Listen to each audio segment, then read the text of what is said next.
In today's video, I want to talk about what emotional mirroring is and emotional validation. I want to talk about how they're different and why they're both so important, especially for our toddlers.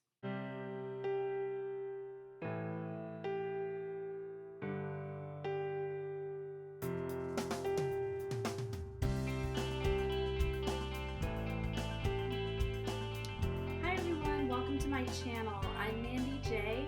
I'm a conscious parent of my beautiful almost 2-year-old daughter and also a certified completion process practitioner.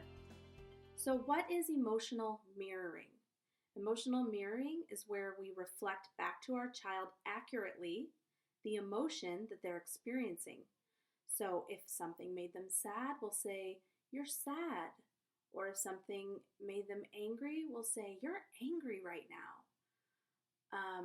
This seems so simple, but it's a step that gets glossed over all the time, you guys, and it's because of how we were treated when we were children.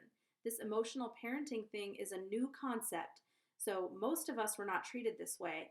And what it does is it causes confusion about how to accurately name your emotions. So, by doing this for our kids, we are giving them such a leg up to be able to accurately name what emotion they're feeling. Sometimes there's cases though where we don't know exactly what emotion our child is experiencing. And so for me, what I'll do in those instances is I'll say, "You seem." It seems like that made you sad, or it seems like you're feeling angry. And sometimes there'll be two emotions happening. And the reason why you don't want to say you know if you don't know is simply because of that. If we're being authentic, then we're not telling our child we know something when we don't know it. And it's important that they see that we don't know everything. And that we don't know everything about them, right? It's also really important to mirror to our children, and this is kind of a side note, bodily sensations like hungry, tired, hot, cold, sick. Um, this seems so simple, like I said, but it also gets glossed over all the time. We'll be like, "You're not tired," or you'll say, "Are you tired?" when you know they're not, they're just sad. That happens all the time. "Are you tired?" It's like, no, don't just assume they're tired. Maybe they're just having a big emotional reaction, right? And the other one that's super important is hurt. So when they fall down, so many people will be like, "You're fine, you're okay, get up," especially with our boys. And it's so, so important to be accurate. That hurt. If they're crying, that hurt. That hurt your knee. That hurt your hand. So, next, I want to talk about validation. Emotional validation is where we use our language to convey to our child that what they're feeling is valid and reasonable. So, after we mirror, we might say, "You're angry. That makes sense." That's one of my favorite validating phrases. "That makes sense." Or, "I would feel angry too if someone took a toy out of my hand." Or you might say, "It seems like you're feeling shy right now. There's a lot of new people here. I think I would feel shy too if I were you." So, once again, mirroring is when you reflect back to them accurately what emotion they're feeling, and validation is when your language conveys to them that what they are feeling is valid and reasonable. And the combination between these two will build such emotional intelligence in your child. They'll be able to accurately name their emotions, and you'll be teaching them to trust themselves.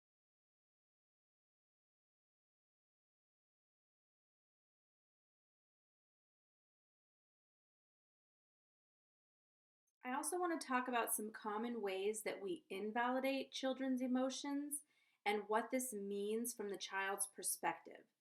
So, one of the most common ways that we invalidate children is by shaming their emotion. This is sending the message to them that they are bad or wrong for the emotion that they're experiencing. So, we might say, "It's not that big a deal," or "Stop crying," or "You're making a scene." All of these phrases, and even just our facial expressions or our energy, can send the message to a child. They're very sensitive to our energy. This can send a message to a child that they're wrong, they're bad. And that's one of the worst things you can do to a child, especially when it comes to their emotions. From the child's perspective, they learn that their emotions are wrong And since they can't do anything about their emotions, there's something wrong with them. So, another thing that we do commonly when our children are experiencing what we perceive as negative emotions is we'll distract them. So, we'll distract them with food, we'll distract them with toys, we'll distract them with TV. We'll be like, oh, do you want a snack? Or, oh, don't you want to play with your toy? And if done regularly over time, this teaches a child again that their emotions are not okay and that they should numb themselves or distract themselves from their own emotions when they're experiencing them. These are going to come out as subconscious ways of dealing with your emotions, okay? It's not going to be a conscious decision. As an adult, it's going to be a subconscious decision to numb yourself. So this looks like addiction, you guys. And, shaming, of course, can become addiction as well, because when you experience a bad emotion as an adult, you're also going to experience the shame, and then you're going to numb the shame, right? Another way that we commonly invalidate our children's emotions is we ignore them. So we might just continue doing what we're doing, like making dinner, and just like pretend nothing's happening. Or we might re-explain why they can't. That's a common one too, is re-explaining. So you might say you're sorry, but you're not addressing the emotion. You'll be like, I'm sorry, we can't play right now. And they'll cry. We can't play because blah, blah, blah. You're still ignoring, so totally not addressing the child's emotions. And this also sends a message that their emotion is not okay. Imagine if, I want you to take this same scene into adulthood, okay? Imagine you're talking to your friend and you're like, oh my gosh, I'm so sad. And they're like, I'm trying to think of a good example. I'm so sad because I thought I was going to get to go on this trip and now I can't go. And they're like, yeah, but you can't go on the trip because blah, blah, blah. And you're like, yeah, but I'm feeling really sad about it. And they're like, yeah, but you can't go.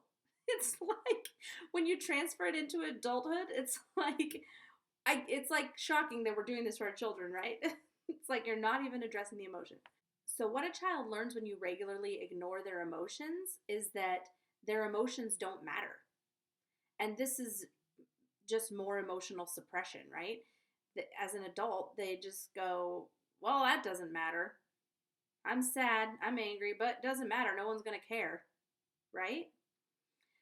And think about, based on the law of attraction, what kind of relationships, what kind of people you're going to attract, right?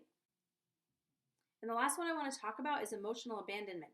So emotional abandonment for our children looks like, I'll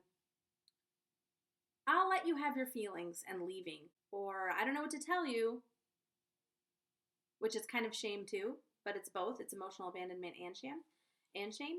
And basically what all of these have in common is that you're sending the message to the child that their emotions are not okay and are met with disconnection in various ways.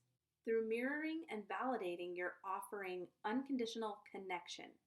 No matter what emotion you have, no matter what emotion you're experiencing, you will be met with connection. And this is huge, you guys. So if you have any questions about what I talked about today in this video, please drop them down in the comments. Also, you can find me on Facebook under Mandy J, and I'll link that down below as well. And if you haven't subscribed to my channel already, please hit the subscribe button. I'll be posting a lot more content about conscious parenting. And in next week's video, I'm going to take this a step further and talk about empathy and emotional attunement and why they're also so important and how they're different. Also, if you're interested in learning more about the completion process, I have a playlist that talks all about the completion process and what it means to heal from your own emotional trauma so that you can show up emotionally for your children. Thanks for watching and happy parenting. I'm proud of you, and it's not easy.